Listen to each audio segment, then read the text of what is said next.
Hi friends, ఈరోజు మనము రుచికరమైన దద్దోజనం ఎలా తయారు చేసుకోవాలో తెలుసుకుందాము. మనకి ప్రసాదాలకు నైవేద్యాలకు కానీ లేకపోతే ఇంట్లో అప్పటిదప్పుడు చేసుకోవడానికి కానీ ఎలా చేసుకోవాలో తెలుసుకుందాం. ఫస్ట్ కుక్కర్లో ఒక గ్లాసు బియ్యానికి 3 గ్లాసుల నీళ్ళు పోసుకొని మెత్తగా అన్నం వండుకోవాలండి. ఇట్లా మెత్తగా వండుకున్న తర్వాత చల్లారాలి.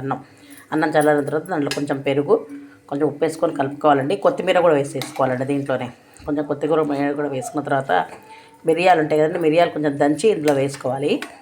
వేసుకున్న తర్వాత ఇది కూడా మనం ఇలా తిరగమాత రెడీ చేసుకోవాలండి. నూనె వేసుకొని దాంట్లో మనకి 2 టేబుల్ స్పూన్ల నూనె వేసుకొని దాంట్లో కాసిన పల్లీలు, శనగపప్పు, మినప్పప్పు, ఆవాలు, జీలకర్ర వేసుకోవాలండి. మిరియాలు కూడా దంచి ఇందులో వేసేసుకోవాలి. కొత్తిమీర, కరివేపాకు కూడా ఇందులో వేసుకోవాలండి. ఇంగువ వేసుకోవాలి. ఇంగువ ఎక్కువ వేసుకుంటే ఇంగువ స్మెల్కి బాగుంటుంది అన్నమాట. వేసుకొని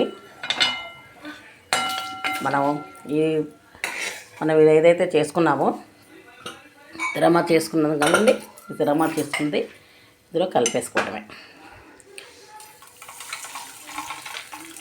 సార్ ఇలా చేసుకుంటే మన దద్దోజనం రెడీ అయిపోయింది. అయితే ఫ్రెండ్స్, కొన్ని పచ్చిమిరపకాయలు మనం కావాలనుకుంటే వేసుకోవచ్చు, లేకపోతే స్కిప్ చేసుకోవచ్చండి.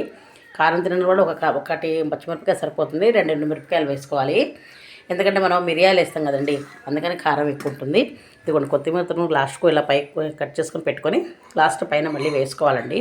ఇప్పుడు మనం తిరగమాత వేసాం కదా, వేసిన తర్వాత చూడండి ఇలా కలుపుకోవాలి. చూసారా, ఇలా కలిపేసుకుంటే మన దద్దోజనం రెడీ. మా ఛానల్ కొత్తగా చూస్తున్న వాళ్ళు దయచేసి సబ్స్క్రైబ్ చేసుకోండి ఫ్రెండ్స్.